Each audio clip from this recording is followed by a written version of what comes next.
नमस्कार दोस्तों, स्वागत है आप सभी का हमारे कार्यक्रम साहित्यशाला में। जैसा कि आप सभी को पता है, इसमें हम कला और साहित्य से जुड़ी हुई हस्तियों से आपको मुलाकात करवाते हैं और इस प्रोग्राम का शुभारंभ हमने किया था डॉक्टर संतोष पटेल जी के साथ, जिसको आपने बहुत पसंद किया, अपना बहुत प्यार दिया। इसी क्रम में आज हम मिलवाने जा रहे हैं आपको डॉक्टर गुंजन कुमार झा सर के साथ। सर बहुत प्रसिद्ध गजल गायक हैं और साहित्य कला से बहुत इनका नाता है और बहुत इनकी पहचान साहित्य कला में है। नमस्कार सर। नमस्कार सर, स्वागत है आपका हमारे प्रोग्राम साहित्यशाला में। हमारे श्रोतागण आपसे मिलने के लिए बहुत उत्सुक हैं और आपसे अपनी आपके बारे में जानना चाहते हैं, सुनना चाहते हैं आपकी ही वाणी में। तो शुरू करें सर। जी बिल्कुल बिल्कुल, आपको नमस्कार और सोशल सर्विस के इस प्लेटफॉर्म पे सभी जो भी लोग जुड़े हैं उन सभी का को मैं दिल से नमस्कार करता हूँ, प्रणाम करता हूँ। और बहुत अच्छा लग रहा है कि आपने यहाँ बुलाया, मुकेश जी ने यहाँ पर आमंत्रित किया और आपने इसको होस्ट कर रही हैं आप, तो आपका बहुत बहुत शुक्रिया, बहुत बहुत धन्यवाद। धन्यवाद सर। शुरू करें सर। जी बिल्कुल बिल्कुल। सर सबसे पहला क्वेश्चन तो जैसे हम लोगों का होता ही है कि सबसे पहले तो आप अपना बचपन के बारे में, जो भी आपकी पारिवारिक पृष्ठभूमि रही है और आप यहाँ तक कैसे पहुंचे और अपने कार्य के बारे में थोड़ा सा हमारे श्रोतागण को बताइए। पहली बात तो ये थोड़ा सा बहुत ही विस्तार हो जाएगा, मैं संक्षेप में बताऊंगा।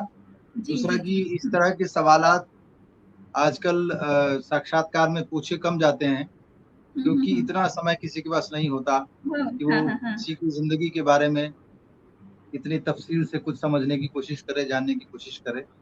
लेकिन कुछ लोग होते हैं और ये एक तरह से जब कोई बताता है अपने बचपन के विषय में तो समझिए कि एक तरह से किताब पढ़ने जैसा होता है।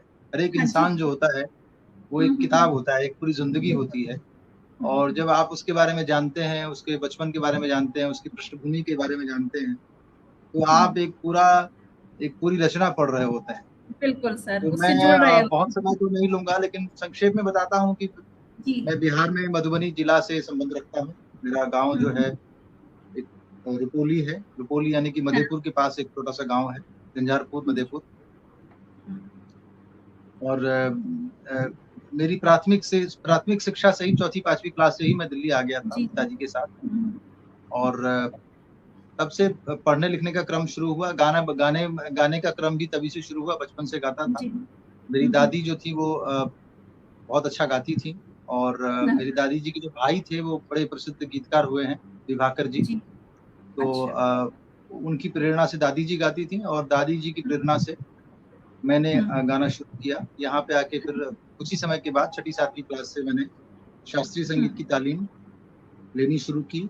पंडित अरविंद कुमार हैं, उनसे लेनी शुरू की। और फिर उनके जो गुरुजी थे यानी कि पंडित लक्ष्मण प्रसाद पंडित जी, ग्वालियर घराना के, तो उनके साथ मैंने 1999 से शास्त्रीय संगीत की का जो एडवांस ट्रेनिंग है वो लेना शुरू किया और वो आज तक जारी है। तो लगातार उसकी मैं तालीम लेता रहा हूँ। उसके बाद जो है आप समझिए कि पढ़ाई अपने स्तर पे चलता रहा, साहित्य से लगाव रहा, तो हिंदी साहित्य से पढ़ाई अपनी जारी रखी मैंने। और शास्त्रीय संगीत और साहित्य दोनों की जो अध्ययन है, दोनों की जो साधना है, वो मैं एक साथ कर सका। इसके लिए मैं डेस्टिनी से, भगवान से, माँ सरस्वती का बहुत बहुत बहुत ज्यादा शुक्रगुजार हूँ कि मैं इन दोनों चीजों की साधना करता रह सका। मेरी जिंदगी का अगर कोई पूछे कि सबसे अच्छी चीज क्या है, क्या ऐसी चीज है जिससे आप बड़े संतुष्ट होते हैं, तो मैं यही कहता हूँ कि मैं इससे बड़ी खुशनसीबी क्या होगी कि मुझे माँ सरस्वती ने दोनों हाथों से कहा है कि चलो तुम इन दोनों की साधना करो, और इसका अवसर उन्होंने प्रदान किया, तो मैं वही कर रहा हूँ। तो इसका मतलब सर आपकी दादी का आप पर प्रभाव रहा है काफी, जिन्होंने आपको गायकी के लिए प्रेरित किया। जी जी बिल्कुल बिल्कुल। शुरुआत एक होता है ना कि कुछ तो चाहिए होता है आपकी प्रेरणा कुछ करने के लिए कोई चाहिए, कुछ आगे बढ़ाने के लिए चाहिए। हाँ, तो ऐसा नहीं था कि देखिए हम भी गांव समाज के रहने वाले हैं और गवैयों के प्रति कोई बहुत बड़ी अच्छी दृष्टि पुराने समय में भी और अभी भी नहीं है, है ना। तो कोई ऐसा नहीं कि सब चाहते थे कि बहुत बड़ा होके गायक बने, लेकिन गाती थी वो, और उनका बड़ा नाम था गांव में। जो हाँ, छोटे मोटे जो गांव के जो फैमिली फंक्शंस होते हैं, है ना, आप जानती हैं मिथिला में हाँ, जो है वो गाने की जो जितने भी उत्सव होते हैं, विवाह, मुंडन, उपनयन, ये जो संस्कार होते हैं, ये जो पारिवारिक और सामाजिक उत्सव होते हैं, इसमें महिलाएं गाती, लिटरली गाती। गाती हैं, बिल्कुल। हाँ, है ना। तो ये गाना, ये इसकी एक बहुत बड़ी सांस्कृतिक परंपरा है, जिसका जी, निर्वाह जी। करती रही हैं हाँ, महिलाएं हाँ, अभी सैकड़ों भी कर वर्षों से, रही हैं, हाँ, अभी भी अभी होता भी है कर रही हैं। हाँ। तो मेरी दादी भी जो है वो गाती थी, हुँ, और हुँ। उनकी आवाज बड़ी बड़ी सुरीली थी, उनको लोग बहुत हाँ, पसंद हाँ। करते थे। जी, जी, तो जी। उससे एक समझिए कि वो जो है गाना वहीं से हाँ, शुरू। एक छाप मतलब छोड़ना जैसे होता है किसी का, वो रहा। जी, जी, सर, आपने अभी बताया कि आप एक घराने से जुड़े, ठीक है? तो जी। उसमें घराना मतलब जैसे ये संगीत में मैं कई लोगों से सुनती हूँ कि हमारे उस घराने के गुरु रहे, इस तरह का रहा। तो मतलब जैसे ये घराने की बात आई, तो इसमें कुछ मतलब ऐसा होता है कि हमें खुद से मतलब चूज़ करना होता है, या हमें कोई बताता है कि ये वाला घराना से हम इन गुरु से सीख सकते हैं, या अपनी हम रुचि के अनुसार सीखते हैं उनसे मतलब? जी हाँ, बड़ा अच्छा सवाल आपने किया। जो संगीत हुँ, के हुँ। लोग हैं, शास्त्रीय संगीत हुँ, से हुँ। जुड़े हुए जो लोग हैं, या जो हुँ। संगीत के प्रोफेशनल्स हैं, हाँ। उनको तो शायद इसमें ज़्यादा रुचि नहीं होगी, क्योंकि वो जानते हैं कि घराना क्या होता है, जी, उनका तो जी। साबका होता है इस शब्द से बार-बार। लेकिन हुँ, जो हुँ। संगीत के नहीं हैं, हाँ। उनके लिए ये मुझे आपने एक तरह जी। से अवसर दिया कि मैं थोड़ा-सा उनको बता सकूँ, हाँ कि सर, देखिए क्या क्योंकि होता ये है मैं कि सुनती आई हूँ तो हाँ। हुँ। जी, जी। क्या होता है कि जो जो जो शास्त्रीय संगीत का जो ये रूप है जो आज प्रचलित है, इसको हम जी। हिंदुस्तानी संगीत कहते हैं। हिंदुस्तानी संगीत, जिसमें कि हमारे यहाँ की जो परंपरा थी, वो परंपरा जब यहाँ पर इस्लाम आया, तो हाँ, हाँ। वहाँ से जो संगीत आया और इन दोनों को मिला करके जो एक संगीत बना, उसको आप हिंदुस्तानी संगीत बिल्कुल, कहते हैं, क्या है ना? हाँ, हाँ। ये जो संगीत हुँ, आज प्रचलित है, ये हुँ। प्रचलित इसलिए है क्योंकि शास्त्रीय संगीत आम जनता ने कभी नहीं सुना। कभी नहीं सुना। जी। ऊपर-नीचे लोकप्रियता में हुँ, हुँ। उतार-चढ़ाव होता रहा। एक हुँ, समय था हुँ, जब हुँ। शास्त्रीय संगीत लोग बुलाते थे, हाँ, हाँ, हाँ। हम लोग भी बुलाते थे, अपने फंक्शंस में जी। बुलाते थे, लेकिन उससे हाँ। भी ये साबित नहीं होता कि वो रागों को बहुत गहरी समझ रखते थे। तो बिल्कुल, आम बिल्कुल। जनता में शास्त्रीय संगीत लोकप्रिय हुँ। साधारणतया नहीं रहा, है ना? तो बिल्कुल। उसकी हुँ। इसका इसका पालन फिर ये परंपरा जारी कैसे रहे? हाँ, हाँ, लोकतंत्र में हाँ। तो ये परंपरा जारी हो ही नहीं सकती जिसको आम जनता ना हाँ, चाहे, हाँ। और बिल्कुल, राजतंत्र में भी मुश्किल है अगर राजा ना मुश्किल चाहे। है। हुँ, हुँ, तो हुँ। राजतंत्र में ये जो जब जब जब शास्त्रीय संगीत जब ये छोटे-छोटे हुँ, हुँ। राजवाड़े हुए, तो हाँ जी। इनके यहाँ जो गायक होते थे, वो हाँ, हाँ। गाते थे, उनको वो आश्रय देते थे, और फिर हुँ, हुँ। तो हुँ। जब एक ही घराने का, एक ही जगह का कोई गायक हाँ। लगातार सालों से एक रागों की गायकी कर रहा है, तो हुँ, क्या हुँ, होता हुँ। था कि फिर उसका बेटा भी गा रहा है, फिर वही, फिर उसका बिल्कुल। बेटा भी गा रहा है, तो 2-3 पीढ़ियाँ जब गा रही हैं, और एक हाँ, ही हाँ। तरह, एक उन्हीं के शिष्य वो हैं, उन्हीं के शिष्य वो हैं, हुँ, तो हुँ, क्या होता है हुँ। कि एक पर्टिकुलर जगह के लोग हुँ। पीढ़ी दर पीढ़ी एक एक गायकी गा रहे हैं, तो हाँ, उसमें कुछ हाँ। नई चीज़ें पैदा हो जाती हैं, नई पैदा हो तरह की जाता कुछ शैली आ जाती है। है। हुँ, आलाप का हुँ, ढंग हुँ। बदल जाता है, तान का ढंग बदल जाता है, गायकी का हुँ, ढंग हुँ। थोड़ा-सा चेंज होता है। चेंज होता है। हाँ। मतलब ये जो गायकी का ढंग, जो प्रस्तुत करने का जो ढंग हुँ, बदलता है, हुँ। तो हर हुँ। जगह में आपको थोड़ा-थोड़ा मिलेगा। तो जहाँ-जहाँ भी बिल्कुल। राजाओं के हुँ। आश्रय से इस तरह से कुछ परंपरा विकसित हुई, हुँ, हुँ, तो हुँ, उसको हुँ, हमने हुँ। घराना कह दिया। और इन घरानों का शास्त्रीय संगीत की परंपरा के बचाने में बड़ा रोल है, क्योंकि जब हाँ, हाँ, हाँ। राजे-रजवाड़ों का समापन हो गया, स्वतंत्रता देश को हुँ, मिल गई, और हुँ। राजाश्रय लगभग-लगभग जाने चला गया, हुँ। सबसे ज़्यादा हम जब हम शुक्रगुज़ार होते हैं घराना जी। परंपरा की, तो इसी बात पे होते हैं कि हाँ, उसके हाँ, हाँ। बाद भी इन्होंने अपनी परंपरा को बनाए रखा, नहीं और उनकी रखा। जो अगली हुँ। पीढ़ी है वो गाती रही। हुँ, हुँ। फिर आज हुँ। भी उनकी हुँ। जो जो जो इस वक़्त की पीढ़ी है, वो हाँ, हाँ, कमोबेश हाँ। कुछ कम हुआ हाँ। है, लेकिन फिर भी वो हुँ। गा रहे हैं। गा रहे सभी हैं। लोग हाँ। प्रसिद्ध नहीं हैं, सभी हुँ, हुँ। लोग बहुत प्रसिद्ध भी नहीं हैं, हुँ, लेकिन हुँ, हुँ। गरीबी में भी किसी तरह हुँ। दूसरे जॉब भी कर रहे हैं। कुछ लोग तो ऐसा है कि वो दूसरे जॉब कर रहे हैं, कोई अच्छा। स्कूल में मास्टरी कर रहे हैं, हाँ, हाँ, कोई हाँ। क्लर्क बन गए हैं, कोई कुछ हैं। लेकिन फिर भी हाँ। वो अपनी परंपरा को जारी रखे हुए हैं, और आज भी वो गा रहे हैं, हाँ। उस गा परंपरा रहे को, उस हैं। शैली को बनाए हुए हैं। हुँ, हुँ। तो इसलिए जब आप हुँ। कहते हैं कि मैं इस घराने से जुड़ा हूँ या उस हुँ। घराने से सीख रहा हूँ, तो मतलब ये हुँ, होता है हुँ। कि आप एक हुँ। पर्टिकुलर ट्रेडिशन जो सालों से सैकड़ों सालों से चला आ चल रहा है, रहा है। उस हाँ। ट्रेडिशन के किसी गुरु से सीख रहे हैं, जिनको वो जी। विरासत में मिला और उन्होंने विरासत उसको सीखा। जी बिल्कुल। हाँ, सर बहुत अच्छा लगा, क्योंकि ये घराने वाली चीज़ मेरे दिमाग में तो थी, मुझे लगता है बाकी लोगों के दिमाग में भी होगी, क्योंकि हम हमेशा ही सुनते आए हैं कि मैंने उस घराने से संगीत सीखा है। तो ये चीज़ें क्लियर हो गई कि हम पुरानी जी विरासत को अगर आगे ले जा रहे हैं, तो आजकल लोग उसे मतलब उसी को एक घराने के रूप में देखा जी जाता जी है।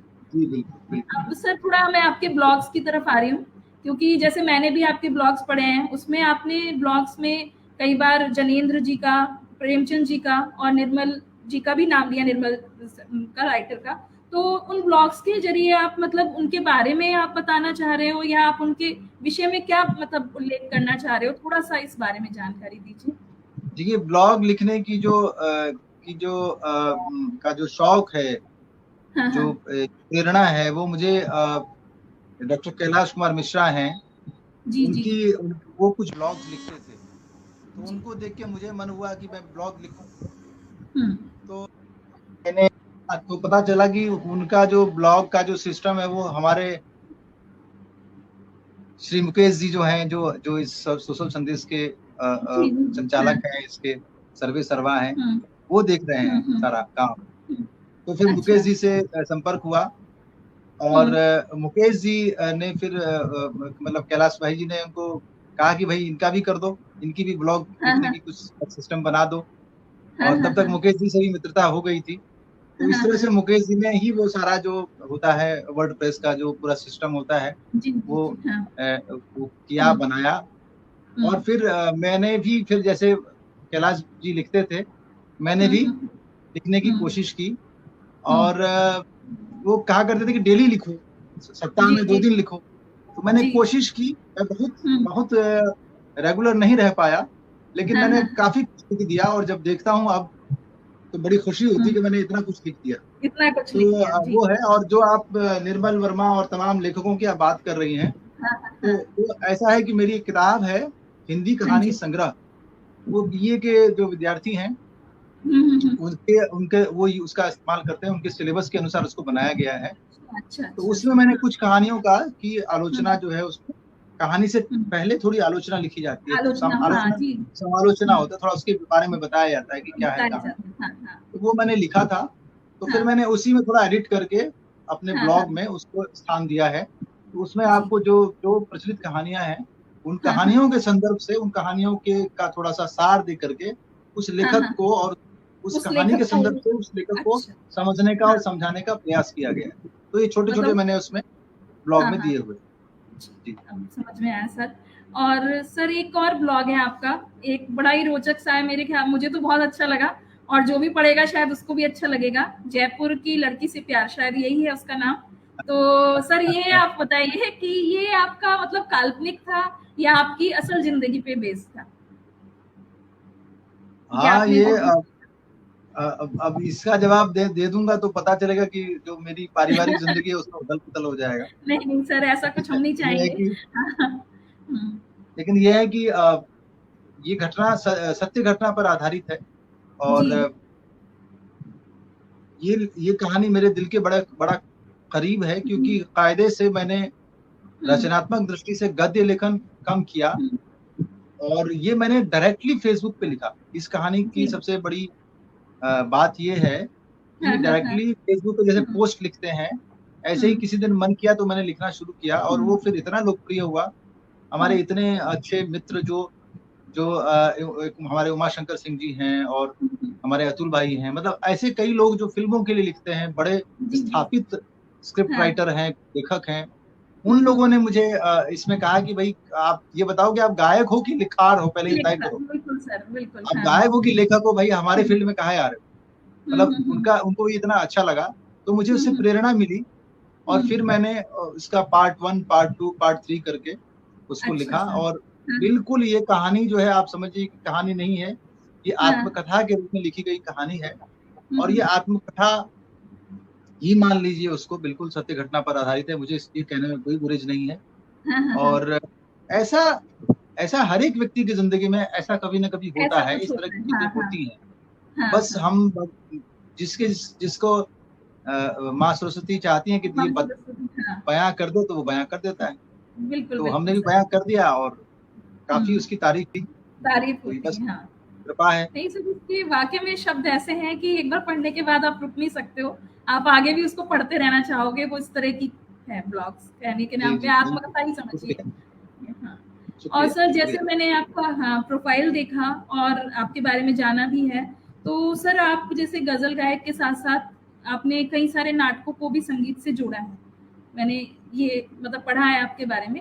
तो इस तरह से मतलब किस तरह से आप किसी नाटक को संगीत के साथ किस तरह से जोड़ते हैं, या किस तरह से उन दोनों के बीच में समन्वय रखते हैं, मतलब किस तरह से आप उसको संबंधित करते हैं? जी, नाटक के साथ ये है कि नाटक परफॉर्मिंग आर्ट भी है और नाटक जो है लिटरेचर का हिस्सा भी है। हाँ। तो मैंने लिटरेचर की भी साधना की और संगीत भी मैं कर सका। तो नाटक दोनों को जोड़ता है। तो जब मुझसे एमए के दौरान एमए हिंदी के दौरान ये सवाल मेरे सामने आया कि बीए थर्ड ईयर में ही आया, बीए ऑनर्स थर्ड ईयर के दौरान कि आप विकल्प के रूप में क्या लेंगे, तो उसमें रंगमंच था, मीडिया था और प्रयोजन मूलक हिंदी था, इस तरह के कुछ ऑप्शंस थे। तो मैंने रंगमंच चुना। तो वहीं से रंगमंच से मेरा एक रिश्ता बनना शुरू हुआ। उससे पहले रंगमंच मेरे लिए बिल्कुल ऐसा ही था जैसे दूसरे लोगों के लिए होता है नाटक, प्ले। रंगमंच को अध्ययन के स्तर पे उसको समझना, उसको जानना, उसकी थ्योरी को समझना, उसके इतिहास को समझना, उसके टर्म्स को, उसके पारिभाषिक चीजों को, इस तरह की चीजों को समझने से उससे पूरा जो मेरा साबका, उससे जो मेरा परिचय हुआ वो बीए थर्ड ईयर से शुरू हुआ। और एमए में आने के बाद हमारे कॉलेज में, हिंदू कॉलेज में ऑलरेडी एक संस्था थी नाटकों की, उसका नाम था इब्तिदा, अभी भी है और बड़ी फेमस संस्था है। उससे बहुत सारे बड़े बड़े फिल्म के लोग, अभिनेता और डायरेक्टर्स निकले हैं। मुझे सबका नाम तो याद नहीं, लेकिन काफी प्रचलित लोग भी हैं। तो इब्तिदा के दौरान ही क्या हुआ कि उसमें कुछ हिंदी विभाग के कुछ छात्रों को उसमें सिलेक्शन नहीं हुआ। उसकी अपनी सीमा रही होगी, एक कॉलेज में एक ही नाटक का सोसाइटी है। तो कुछ छात्रों ने मिल करके वहां पर डॉक्टर हरीश नवल हमारे बहुत प्रोफेसर, जाने माने प्रोफेसर थे, जाने माने व्यंग्यकार हैं हिंदी के। तो और वो रंगमंच के भी विशेषज्ञ हैं। तो उन्होंने उनकी प्रेरणा से एक अलग नाटकों की हमने एक सोसाइटी बनाई। तो उसका नाम था अभिरंग, अभी भी है हिंदू कॉलेज में, अभिरंग नाट्य संस्था। तो अभिरंग के माध्यम से फिर वहां से नाटकों से क्रियात्मक रूप से, प्रैक्टिकल रूप से जुड़ना शुरू हुआ। और हमने अभी बहुत प्रसिद्ध नाट्य निर्देशक हैं, रंगकर्मी है अरविंद गौड़। तो अरविंद गौड़ वहां पे आए और उन्होंने हम उनके साथ हमने महीनों कार्यशालाएं की, वर्कशॉप्स किए, कई नाटक किए और कई जगहों पे किए, पूरे भारत में जगह जगह। मुंबई में गए हम लोग, कई दिनों का ट्रिप था। दिल्ली में कोई जगह ऐसा नहीं था, मतलब कम से कम 15-20 कॉलेजेस में हमने उसके शोज किए। तो नाटकों से एक जो रिश्ता बना, वो प्रैक्टिकल रिश्ता वहां से बना। और अरविंद गौड़ जी ने मुझे बेसिकली संगीत के लिए प्रोत्साहित किया कि भाई आप संगीत का काम देखिए इसमें, नाटक में। और फिर वहीं पे फिर संगीत, नाटकों में संगीत देने का जो मेरा एक दूसरा पहलू है वो शुरू हुआ। उसके बाद फिर एक परंपरा लंबी चली, काफी समय तक मैंने नाटकों में, कई सारे नाटकों में के संगीत निर्देशन का काम किया। बाद में मैत्री नाटकों में भी किया। प्रकाश झा हैं यहाँ पे एनएसडी में हैं और वो मेलोरंग संस्था चलाते हैं, है ना। तो उनके कई नाटकों में, शुरुआती जितने भी नाटक थे उसमें संगीत निर्देशन रहा। निवेश हैं, काफी लोग हैं जिनके साथ नाटकों में मैंने संगीत का निर्देशन किया। लेकिन वो अभी वो कुछ वर्षों से वो बंद है, क्योंकि वो इतना समय निकाल नहीं पाता। रंगमंच बहुत समय चाहिए उसके लिए आपको। लेकिन वो भी एक हिस्सा रहा। रंग संगीत पर काम किया मैंने, जो मेरा पीएचडी है वो रंग संगीत पर ही है, हिंदी नाटकों में संगीत की भूमिका, इसी पर मेरी पीएचडी है। तो इस तरह से मेरा नाटकों और संगीत को लेकर के मेरा एक ये वाला पहलू, पढ़ने पढ़ाने का, लिखने लिखाने का और प्रैक्टिकल स्तर पर भी ये भी है, इसमें काम किया। जी, मतलब नाटक गद्य और पद्य को आपने एक साथ जोड़ दिया, अगर कहा जाए तो ये कह सकते हैं सर हम कि गद्य और पद्य को हमने आपस में जोड़ दिया इस तरह से। नाटक है, देखिए नाटक जो है वो तमाम जो कलाएं हैं ना, उनका वो समझिए कि उनका लोकतंत्र है ना, वो इकट्ठा करता है सभी चीजों को। नाटक से कुछ रंगमंच, नाटक ना कहें, रंगमंच कहें, तो रंगमंच से अलग कुछ है ही नहीं। ये जिंदगी भी रंगमंच है, संगीत भी रंगमंच का हिस्सा है, साहित्य भी रंगमंच का हिस्सा है, चित्रकला भी रंगमंच का हिस्सा है, शिल्प कला भी रंगमंच का हिस्सा है। कोई कला उसे कहा है ना भाई, पांचवा वेद कहा है ना नाट्य शास्त्र को।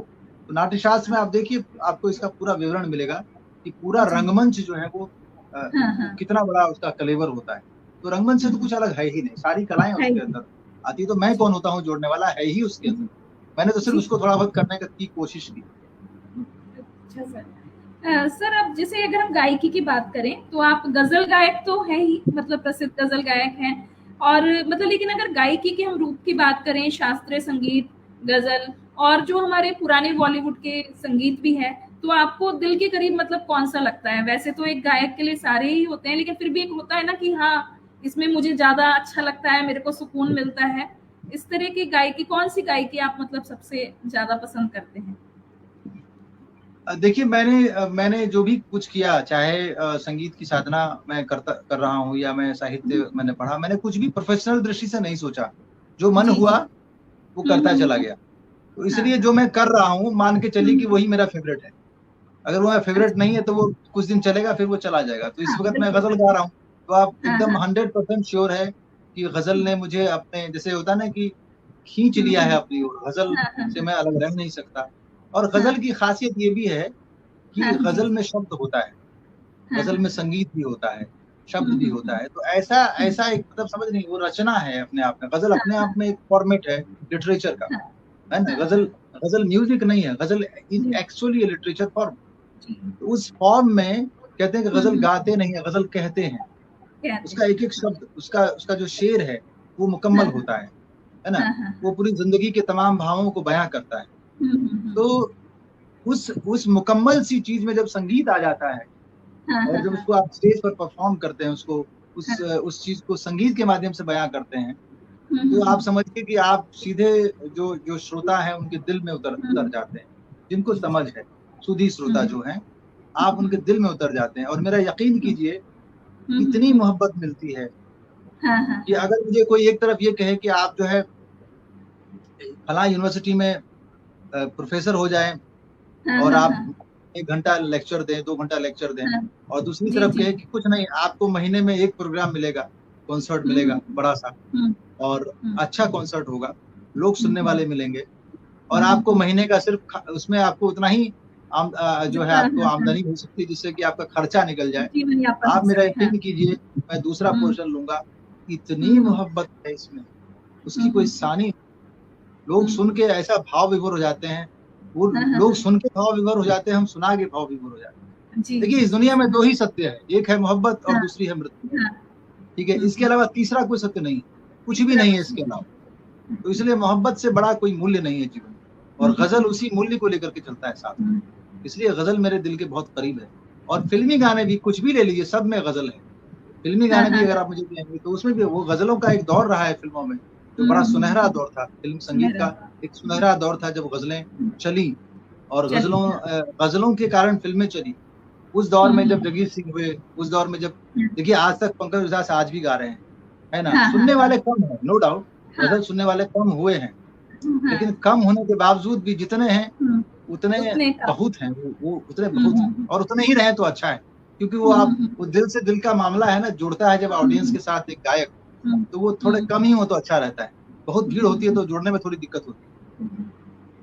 सर, मुझे अभी तक की जो बात हुई है ना, उससे ये बात तो क्लियर हो गई, और अच्छा भी लगा मुझे कि आज भी ऐसे लोग हैं जो अपने आत्म संतोष के लिए ज्यादा मतलब गाने को इतना प्रेफर करते हैं कि उनको अगर पैसे उसके जीवन यापन के लायक भी मिले तो वो अपने दिल को मतलब जहाँ पे सुकून मिलेगा या मोहब्बत मिलेगी उस तरफ ज्यादा जाना पसंद करेंगे। सुन के बहुत अच्छा लगा सर।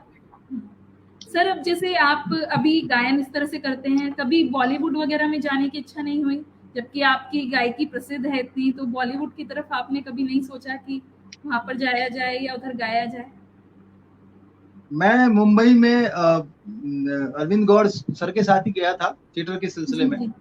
वहाँ हम लोग मीना इंटरनेशनल होटल है एक, उसमें ठहरे थे। जी जी जी। हाँ। और एक बहुत प्रसिद्ध गायक, मैं नाम नहीं लूंगा, वो आजकल बहुत हिट है, मतलब हाँ जी, बहुत ही ज्यादा हिट है। नाम लूंगा तो फिर वो शायद पता नहीं मुझे लेना चाहिए, लेकिन वो बहुत प्रसिद्ध हाँ, हिट हाँ, हैं, जी। हाँ, हाँ। प्रतिष्ठित गायक है, आप सब जानते हैं। हाँ, वो हाँ। आए, उनसे हमारी मुलाकात हुई, अरविंद सर से नहीं मुलाकात करवाई, हाँ, तो हाँ। बातचीत हुई, तो वो उस वक़्त उतने पॉपुलर नहीं थे, जी, वो जी। स्ट्रगल कर रहे थे, 1-2 गाने हुँ, उनके हिट हो चुके थे। हुँ, तो मुझसे बातचीत हुई, तो मैंने कहा कि मैं गायक बनना चाहता हूँ, और हुँ, मैंने हुँ। कुछ सुनाया, उन्होंने कुछ मुझे सुनाया। जी। हुँ। उस वक़्त मैं एमए प्रीवियस में था, बीए ऑनर्स में गोल्ड मेडल दिल्ली यूनिवर्सिटी से लेने के बाद हुँ, मुझे हुँ, ये हुँ। उम्मीद जगी थी कि मैं एमए करने के बाद, नेट करने के बाद कॉलेज में कहीं हुँ, हुँ। पढ़ाऊँगा, और फिर हुँ। संगीत में जो और फुल फ्लेज जो काम होते हैं वो करूँगा। अभी जी। थोड़ा-सा स्कॉलरशिप पे या थोड़ा इस तरफ ध्यान दे देता हूँ। हुँ, ऐसी हुँ, इच्छा हुँ। थी मन में। हुँ। तो उन्होंने मुझे कहा कि आप अगर आप गायक बनना चाहते हैं, गाना चाहते हैं, तो आप यहीं हुँ। रहिए, जाइए मत अभ्यास, जी, जी, यहीं जी। कोई हाँ। व्यवस्था कर लीजिए। हाँ, मैंने कहा हाँ। नहीं, मैं किसी कॉलेज में लग जाता हूँ, हुँ, हुँ, उसके हुँ। बाद 1-2 साल की छुट्टी लेकर के, है ना? हुँ। और फिर आऊँगा, और फिर हुँ, कुछ हुँ। थोड़ा बहुत स्ट्रगल जितना हो सकता है वो करूँगा। हुँ, हुँ, हुँ। उन्होंने कहा कि आप जब आएँगे, तब जब भी आप यहाँ हुँ। आएँगे, तब आपको हाँ, हाँ। शून्य से शुरू करना पड़ेगा। ये हाँ, मत बिल्कुल, सोचिएगा कि बिल्कुल। वहाँ हाँ। पे नाम हुँ। हो गया है दिल्ली में, हुँ। और यहाँ पे इतना नाम कर लिया, तो यहाँ आकर के आप अब वहाँ से शुरू करेंगे, ऐसा नहीं है। हुँ। जी, जी। मुंबई में जब आप संघर्ष करेंगे, हुँ, तो जहाँ हुँ। आप आ रहे हैं, तो शून्य से शुरू करना पड़ेगा। शून्य से पीछे का शुरू। सब हाँ। भूल जाइएगा। हुँ, हुँ। तो मैंने उनकी बात को समझा नहीं इस तरह से। मुझे लगा हुँ, कि हुँ, 2-4 साल, हुँ। 5 साल की जो बात है, हो हुँ। जाएगा, और मैं अपना दिल्ली में गाता ही हूँ, और मैं गाता हाँ, रहूँगा, और हाँ, हाँ। मेरा वैसे भी नाम हो जाएगा। हो सकता है हाँ। मुंबई से मुझे कोई इस तरह का कोई असाइनमेंट ही मिल जाए। ये हुँ, करके हुँ, मैं हुँ। वहाँ से आ गया। फिर हुँ, यहाँ हुँ। आके मैं ऐसा उलझा एमए, जी, फिर एमफिल, जहाँ पीएचडी इस तरह की चीज़ों में, हुँ, हुँ। कि फिर मुंबई जाना हो नहीं पाया। हुँ, हुँ, अभी हुँ। भी मुंबई में संपर्क है, बॉलीवुड के कुछ हाँ, हाँ। साथी हैं, मित्र जी, हैं, जी, जी। हमारे हुँ। सहयोगी हैं, हम ऐसे भी हैं जो बड़ी प्रेरणा देते हैं, जैसे संदीप नाथ हैं। अब हाँ, वो हाँ, हाँ। आशिकी 2 के जो गाना है, सुन रहा है तू, रो रहा हूँ हाँ, मैं हाँ, वाला हाँ। जो गाना है, वो उन्हीं का है। जी, जी, जी। उसके हाँ। अलावा फैशन है, कॉर्पोरेट है, हुँ। तो हुँ। वो बड़ी प्रेरणा देते हैं। जब फ़ोन पे हुँ। बात होती है, तो हुँ। बड़ा उनका रहता है कि भई ठीक है, हुँ, हुँ। आप काम करो, आगे बढ़ो। और कहते भी हैं कि देखो, मैं जब भी कोई गज़ल कुछ कहीं डालना होगा, तो तुमको करना है फिर, मैं किसको बोलूँगा, हुँ, तुम ही को हुँ। बोलूँगा। हुँ, हुँ। लेकिन अब देखिए वो समय कब आता है कि बॉलीवुड में कुछ आए। हाँ। लेकिन जी। सूत्र हैं, लोगों का प्यार मिलता है, हुँ, हुँ। और स्नेह मिलता जी। है, और हुँ। Hopeful for the future. जी, जी, जी। और सर आजकल जैसे बहुत सारे प्रोग्राम आ रहे हैं, इंडियन आइडल हम देखते ही हैं, हर साल आता है सीज़न, सारेगामा वगैरह। तो आपको क्या लगता है कि मतलब इससे एक प्लेटफ़ॉर्म जो नए बच्चे आ रहे हैं, जो नई पीढ़ी हमारी संगीत सीखना चाहती है, तो उससे उसको कहीं न कहीं मतलब एक शुरुआत मिल सकती है? या मतलब इस तरह के प्रोग्राम की अभी कोई इस तरह के प्रोग्राम नहीं, वो अपना भी करें तो भी हो सकता है? देखिए, इंडियन आइडल है, या ये जितने हाँ, भी हाँ। प्रोग्राम, हुँ। ये सभी प्रोग्राम जो है वो कूड़े हैं, गार्बेजेस हैं, हुँ, इनका हुँ। कोई मतलब नहीं है। अच्छा, अच्छा। संगीत की जी, दुनिया जी। में इन चीज़ों का कोई मतलब नहीं है। हाँ, ये हाँ। प्योरली एंटरटेनमेंट की दृष्टि से बनते हैं। इनमें हुँ। कहीं कोई सच्चाई नहीं होती है, हुँ, सब हुँ। झूठ होता है, फ़रेब होता है। हुँ, हुँ। लेकिन लेकिन जो बच्चे गाते हैं इसमें, जो पार्टिसिपेंट जी। होते हैं, हाँ, हाँ, उनके हाँ। सुर नकली नहीं होते, सुर असली होते हैं। हाँ, हाँ। तो अगर आपको इन शोज़ में जो परफ़ॉर्मेंस वो कराते हैं, जो हुँ, मेहनत हुँ, वो हुँ। कराते हैं, वो नकली नहीं होता। हाँ, तो लेकिन बाकी जो ड्रामेबाज़ी होती है, वो कोई रो हाँ, पड़ता जो है, कोई पूरा कोई कहानी हाँ, बनाते हैं, ये हाँ। कम से कम मेरे लिए बड़ा असहनीय होता है। मैं बड़ी हाँ, हिम्मत हाँ, करके, बहुत तैयारी हाँ। के साथ कभी-कभी बैठता हूँ कि मैं आज 10 मिनट, हुँ, मतलब देख हाँ। आज ये शो आधा घंटा तो देखूँगा।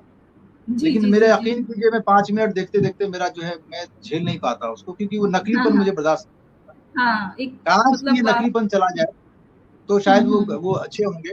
नहीं तो फिर वो अच्छे वाक़ई किसी मतलब के हाँ, नहीं हैं, और वो हाँ, सिर्फ़ हाँ। आपका भावनात्मक दोहन करते हैं। लेकिन हाँ, एक बात और जी। कहूँगा हुँ, हुँ। कि देखिए क्या होता है कि संगीत में एक और बिरादरी है।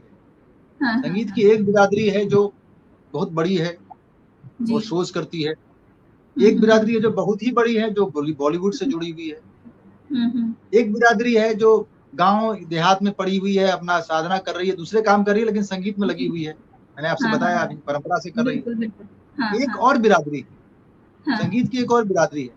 वो जी। बिरादरी वो है हाँ, हाँ, हाँ। जिसने थोड़ा बहुत संगीत सीखा है, हुँ, हुँ, हुँ। गाते भी अच्छा है, लेकिन हुँ। उनको कोई प्लेटफ़ॉर्म नहीं मिला, और उनको प्लेटफ़ॉर्म रोज़ी-रोटी कमानी है। तो आपको पता है वो क्या करते हैं? हाँ, वो हाँ, मोटरसाइकिल पे निकलते हैं हाँ, लंच के बाद, ठीक है, हम्म, किसी स्कूल में हम्म, कहीं संगीत वंगीत का कुछ को मिल गया, कोई 2 घंटे का हाँ, 4 घंटे का, तो वो किया। उसके हम्म, लंच के बाद वो 3-4 बजे शाम को मोटरसाइकिल से निकलते हैं और जी रात जी को जी 11 बजे 12 बजे घर आते हैं। वो घर जी घर जा करके संगीत सिखाते हैं। अच्छा दे अच्छा आर अच्छा म्यूजिक वॉरियर्स। ये लोग संगीत को बचाए रखने में बहुत बचाए बड़ी रखते हैं, हाँ, भूमिका अदा कर रहे हैं। जी और जी जी उनको संगीत सिखाने के लिए फोन तब आता है या उनको ढूंढा तब हाँ जाता है जब हाँ ऐसे हाँ किसी प्रोग्राम को देख करके किसी हाँ, एक व्यक्ति की इच्छा होती है कि मेरा बिल्कुल बेटा सही भी कह इसमें रहे हैं चला सर, जाए। हाँ, तो वो इवन कहता है भाई स्कूल में भी कैसे जाएगा, हाँ है हाँ ना, हाँ, तो चलो उसको म्यूजिक सिखाते हैं। जी और उस जी तरह जी से जी, वो उन लोगों का भला हो जाता है, ठीक हाँ है ना। हाँ हाँ, तो मैं इसलिए इसकी बुराई भी नहीं करूंगा, मैं कहूंगा जी जी इस जी, जब ये वाला स्तर देखता हूँ तो लगता है हाँ कि भाई हाँ कितना बड़ा हाँ, काम कर रहे हैं आप, हमारे कलाकार भाइयों का कितना उससे बिल्कुल भला हो रहा बिल्कुल है ना। सर, हाँ, उनको बिल्कुल, उनको उनकी रोजी रोटी चल रही है, उनकी जिंदगी चल हाँ रही है। हाँ तो ये इस तरह से हैं, चीजें हैं, मतलब देखिए नेगेटिव भी है पॉजिटिव भी है, दोनों हाँ, चीजें हैं। मतलब उनको भी अवसर मिल रहा है, जो लोग मतलब एक जो वैसे वाले गायन करने वाले हैं, उनको भी हाँ, अवसर और मिल रहा है, तो कहीं ना आम कोई आम हाँ, पब्लिक आम पब्लिक उसी से कनेक्ट कर पा रही है खुद को। कनेक्ट कर रही है, उसको लगता हाँ, है कि अच्छा ये भी है, तो अच्छी चीजें भी आती हैं साथ में। ऐसा नहीं जी, कि जी, सब बुरा जी, बुरा ही हाँ, है। मतलब ये एक चीजें, पॉजिटिव नेगेटिव साथ-साथ चलता है, तो वही हो रहा है उनके साथ। सर जी अच्छा एक चीज़ बताइए कि जैसे हम लोग सुनते आए हैं कि जैसे बचपन से हम सुनते आए हैं कि तानसेन जी हुए हैं, तो उनके मतलब गाने से दिए जल जाते थे और बारिश भी होती थी गायकों के उससे। तो सर ये बातें मतलब कहाँ तक हमारा जो भारतीय संगीत है वैसे बहुत अपने आप में समृद्ध है, उसकी हम कहीं से तुलना नहीं कर सकते। लेकिन ये बातें क्या मतलब सुनी-सुनाई हैं या वास्तविकता में ऐसा कोई होता है, हमारे जो राग हैं, वो इस तरह का काम कर सकते हैं मतलब अगर उन्हें सच्चे दिल से गाया जाए? देखिए संगीत जो है वो अंतस की यात्रा है, हाँ, हाँ, अंदर की हाँ। यात्रा। उसका जी, बाहरी जी। दुनिया में कोई कोई प्रभाव नहीं है, सब झूठ है, ये सब हाँ, ऐसी हाँ, बनी हाँ। बनाई बातें हैं। जी, जी, जी। हाँ। संगीत जब आपके हुँ। सामने मैं दिल से राग मियाँ की मल्हार गाऊंगा, हाँ, मियाँ की हाँ, मल्हार हाँ। मैंने तुझसे ने जो मल्हार गाया था, हाँ, हाँ, हाँ। है ना, और हुँ। आप उसको दिल से ग्रहण करेंगी, जी, तो जी, जी। आपके घर के बाहर बारिश नहीं होगी, आपके हाँ, भीतर हाँ। कहीं बारिश होगी, भीतर आपके कहीं मन में बारिश बारिश होगा, हो। जी, आप जी, बारिश जी। को महसूस करेंगे, हुँ, हुँ, हुँ। है ना। ये हाँ, होता है। अब हाँ। लोगों ने किंवदंतियां बना के इस तरह से प्रस्तुत किया, हाँ, हाँ। तो ठीक है, ये भी ठीक है, मतलब बारिश तो हो ही रही है ना, बाहर हो रही है, नहीं हो जी, रही है, अंदर बाहर हो रही बारिश है हो या रही है तो नहीं हो गया हो रही बारिश। है? जी। हाँ, मतलब हाँ, ये है कि जो हम संगीत के द्वारा हम उस दुनिया में पहुँच जाते हैं जो हम देखना चाह रहे हैं। मतलब जी हमारा बिल्कुल, मन इस तरह से हो जाता है कि हम उधर पहुँचना चाह रहे हैं, जो हम देखना बिल्कुल। चाह रहे हैं वो हम देख लेते हैं, मतलब उस दुनिया में जी, बन बिल्कुल। जाते हैं। और अच्छा, सर कैलाश फिर भाई जी का वो आ रहा है, ग्रेट एक्सप्लेनेशन, धन्यवाद भाई जी, प्रणाम। आप हैं तो क्या बात है, thank you ji. Thank you sir. हाँ। तो आज सर मतलब जैसे अभी ये नई पीढ़ी आ रही है, जैसे ये बहुत मतलब ये अभी हम बात कर ही चुके हैं इंडियन आइडल वगैरह की, लेकिन अगर इन्हें सीखना हो संगीत, जैसे हमें अपने आसपास भी बच्चे देखती हूँ, इवन मेरी बेटी भी है खुद, लेकिन और भी बच्चे मैं देखती हूँ वो संगीत सीखना चाहते हैं और शास्त्रीय संगीत की तरफ उनका रुझान भी है। तो उनको किस तरह से मतलब आगे आना चाहिए? क्या मतलब उनके लिए पहला पड़ाव क्या होना चाहिए? किस तरह से वो आगे देखिए बढ़ें? मैं मुझे नहीं पता कि मैं कितने दिन जीऊंगा और हुँ, हुँ, कितने दिन हुँ। स्वस्थ रहूंगा, जी, जी, लेकिन जी। मेरे मन में ये है कि हुँ। मैं ये दावे से कह सकता हूँ जी, कि जी। इस दुनिया का, हाँ, इस हाँ, हाँ। पृथ्वी का हाँ। हर एक व्यक्ति गा सकता है, जी, जी। हर एक व्यक्ति गा सकता है। ये एक झूठ है, मिथ हुँ, है हुँ, हुँ। कि हाँ, हाँ। किसी किसी की आवाज अच्छी होती है, गॉड गिफ्टेड होता है। कुछ गॉड जी, गिफ्टेड नहीं है, गॉड ने सबको बराबर दिया है, बराबर दिया, बिल्कुल सर। सबको बराबर दिया है। जैसे कुछ लोग बहुत तेज होते हैं, माइंड उनका हाँ, तेज होता है, कुछ उतना हाँ। उस नंबर नहीं ला पाते, हुँ, उनको क्लिक नहीं कर पाते, वो बातें जी, जी। अलग हैं।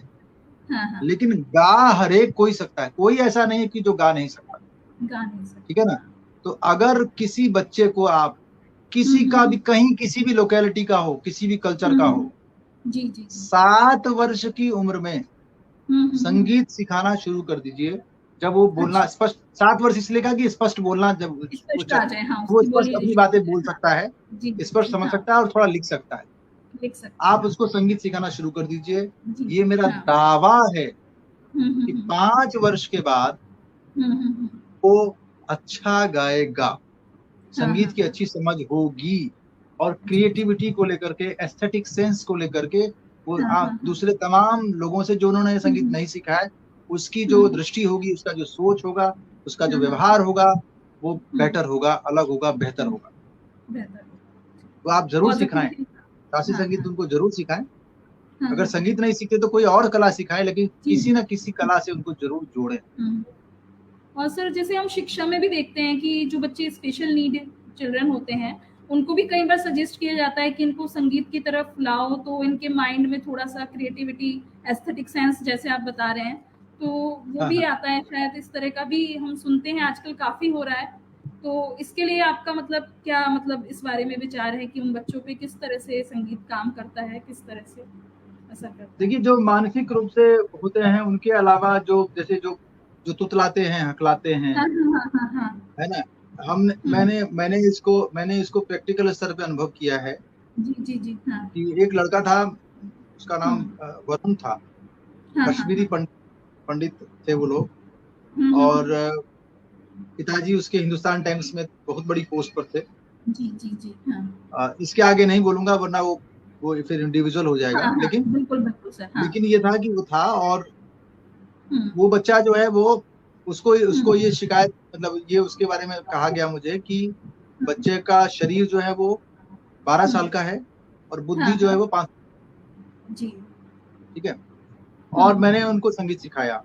नो डाउट उनकी मम्मी का, उनके पापा का बड़ा ही मतलब सपोर्टिव, और बहुत ही, जैसे कहते हैं ना कि आप इज्जत के साथ, बहुत मान और सम्मान के साथ वो बुलाते थे, और इतनी मोहब्बत, इतना स्नेह, इतना अपनापन उनमें था कि मैं भी बड़े मन से उन्हें सिखाता था।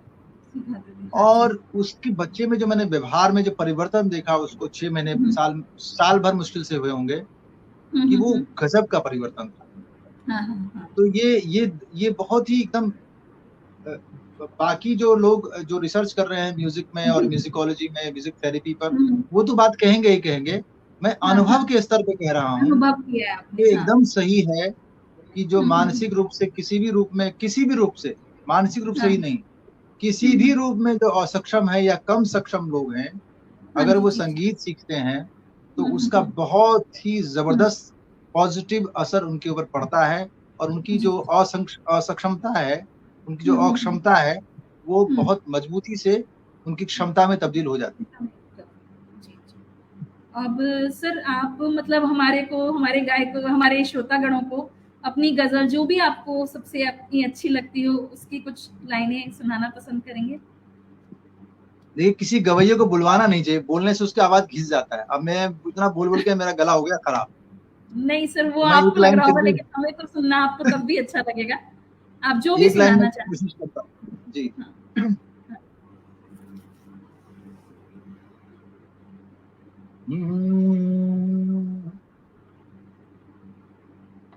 तुम्हारे शहर का मौसम बड़ा सुहाना